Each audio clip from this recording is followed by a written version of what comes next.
What's up guys, welcome back to another video. So in today's video I'm going to be talking about the Boston Celtics and how serious they are in the East. Like, what are their chances to make the finals? Like, are they good enough to make the finals? How serious are they in the East, etc. So I'm recording this video right after the Boston Celtics defeated the Lakers in pretty convincing fashion. The score ended up being 139 to 107, with the Celtics outscoring the Lakers 70 to 52 in the final two quarters. After the game ended, I got to thinking, like, how serious is this Celtics team? Are they serious contenders to win the East? But yeah, before the video starts, please like and subscribe, and let's get right into the video. So first, let's talk about the Celtics players. So the first player I'm going to talk about is Jayson Tatum. Jayson Tatum had an impressive 27 points with 3 assists and 5 boards last night against the Lakers, and he's currently averaging 21 points per game, 21.5 points per game,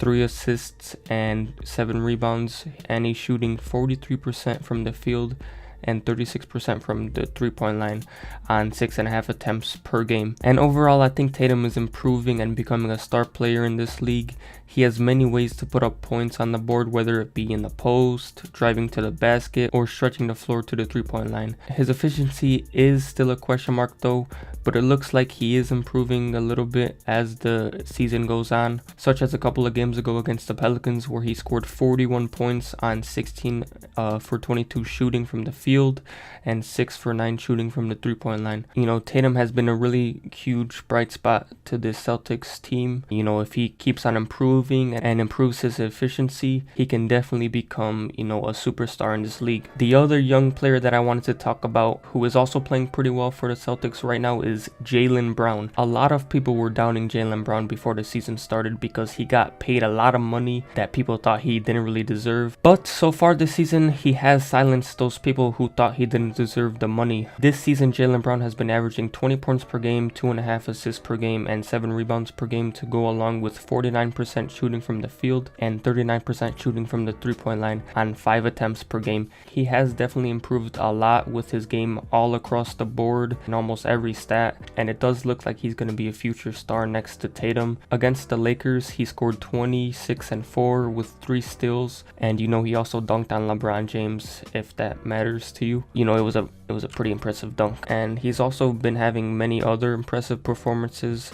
and he's living up to his contract. Like I said, he's improved a lot from years past, and like I said, if this play keeps up, there's no doubt in my mind that Jalen Brown will be a star in this league. Now let's talk about Kemba Walker. He has fit pretty well on this Celtics team, averaging 22, 5 and 4 on the season, shooting 44% from the field and 39% from the three-point line on 9 attempts per game. Kemba Walker has really helped this Celtics team out a lot. He's unselfish and he's really important to this team. He seems to be a better fit than Kyrie Irving was last year because there's no drama with Kemba, and Kemba seems to have gotten the best out of these young players. So all in all, Kemba Walker is a really good fit for the Celtics team, and I think the Celtics did not make a bad decision getting Kemba Walker. So Gordon Hayward is another player who has been playing pretty well this season. He seems to be slowly getting back to playing like how he did back in the day when he was on the Jazz, which is a really good sign for Celtics fans for obvious reasonings. He's averaging 16, 6 and 4 while shooting 50% from the field and 35% from the three-point line on 4 attempts per game. The one knock about Hayward's game is that he's kind of inconsistent, because there are some games where it seems like he's not even playing and he's not even there because he's not really playing that well, and in other games he'll play really well and he'll be one of the main reasons why the Celtics won that specific game. So if he can just improve on his inconsistency, he'll be a huge game changer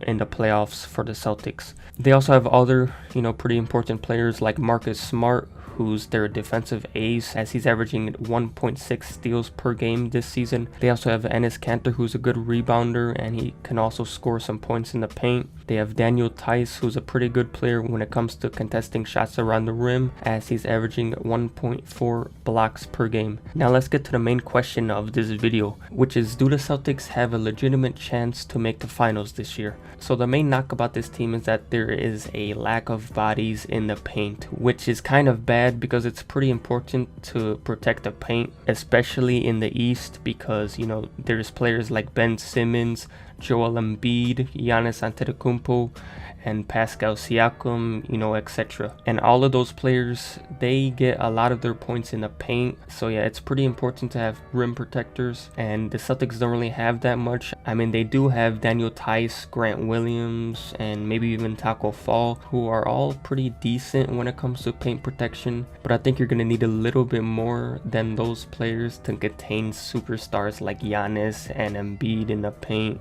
in the playoffs, because the game slows down in the playoffs. Players like Giannis and Joel Embiid are going to be, you know, just trying to work in the paint. And I don't know if Daniel Tice, Grant Williams, and Taco Fall are gonna be able to like consistently stop those superstars in the paint. I mean, maybe I'm wrong. We'll just have to wait and see. But in my opinion, I think you're gonna need a little bit more than those players to protect the paint. The Celtics do have some advantages though over some other teams in the East, such as their bench depth. You know, they have some pretty good players off the bench. Marcus Smart comes off the bench, and he's a pretty good, you know, sixth man.